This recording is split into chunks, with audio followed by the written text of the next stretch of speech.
അസ്സലാമു അലൈക്കും. എല്ലാവർക്കും എൻ്റെ ഒരു പുതിയൊരു വീഡിയോയിലേക്ക് സ്വാഗതം. ഇന്ന് ഞാൻ വിചാരിക്കുന്നത് കായ് ബജ്ജി ഉണ്ടാക്കിയില്ല, നമ്മുടെ തട്ടുകട സ്പെഷ്യൽ. നമ്മുടെ വീട്ടിൽ നിന്ന് ഉണ്ടായ വാഴക്കൊലയാണ്. അപ്പോൾ ഞാൻ വിചാരിച്ചു നമുക്കൊരു ബജ്ജി ഉണ്ടാക്കിയാലോ. അതിന് വേണ്ടി 3-4 ബജ്ജിക്കായ എടുത്ത് നല്ലതുപോലെ കേകിയതിന് ശേഷം നമുക്ക് ഇന്നത്തെ പുറമെയുള്ള തൊലി ഒന്ന് കളയാം.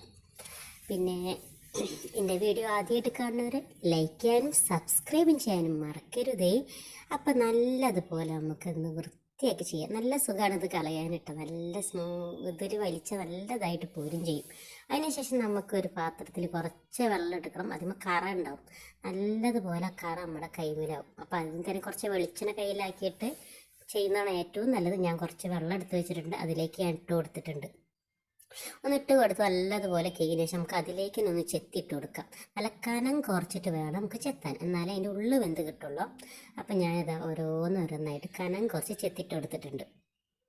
പിന്നെ എല്ലാവരും വീഡിയോ ഒന്ന് സ്കിപ്പ് ചെയ്യാണ്ട് കാണണേ, അതുപോലെ ഇതിലുള്ള വരുന്ന പരസ്യങ്ങളൊന്ന് സ്കിപ്പ് ചെയ്യാണ്ട് കാണണേ. നിങ്ങളുടെ സപ്പോർട്ട് ഉണ്ടെങ്കിൽ മാത്രമേ ഞങ്ങൾക്ക് മുന്നോട്ട് പോകാൻ പറ്റുള്ളൂ. അപ്പം നമ്മളെല്ലാം കൂടി അരിഞ്ഞ് വെച്ചിട്ട് വെള്ളത്തിലിട്ട് വെച്ചിട്ട് അതിൻ്റെ കറ പോകാൻ വേണ്ടിയിട്ടാണ്.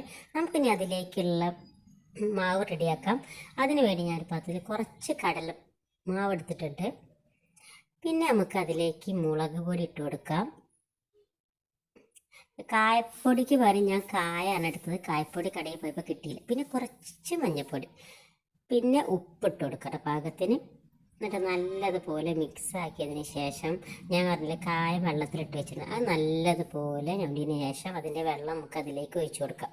എന്നിട്ട് കുറച്ച് നേരം ഒന്ന് മിക്സ് ആക്കിയതിന് ശേഷം കുറച്ച് നേരം ഒന്ന് മാറ്റി വയ്ക്കാം. അപ്പം നമ്മുടെ ബാറ്ററി റെഡി ആയിട്ടുണ്ട്. ഒരുപാട് കട്ടിയാവാനും പാടില്ല, ഒരുപാട് ലൂസാവാനും പാടില്ല. നമുക്കതിന് ശേഷം ഒരു പാൻ എടുത്ത് വെച്ചിട്ടുണ്ട്. ആ പാനത്തെ വെള്ളമൊക്കെ ഒന്ന് വറ്റിയതിന് ശേഷം ഒന്ന് ചൂടായി വരട്ടോ.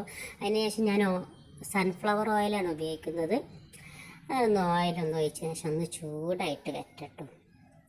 അപ്പം നമ്മൾ കുട്ടികളൊക്കെ സ്കൂളിട്ട് വരുമ്പോൾ അവർക്ക് കഴിക്കാൻ പറ്റിയതാണ്.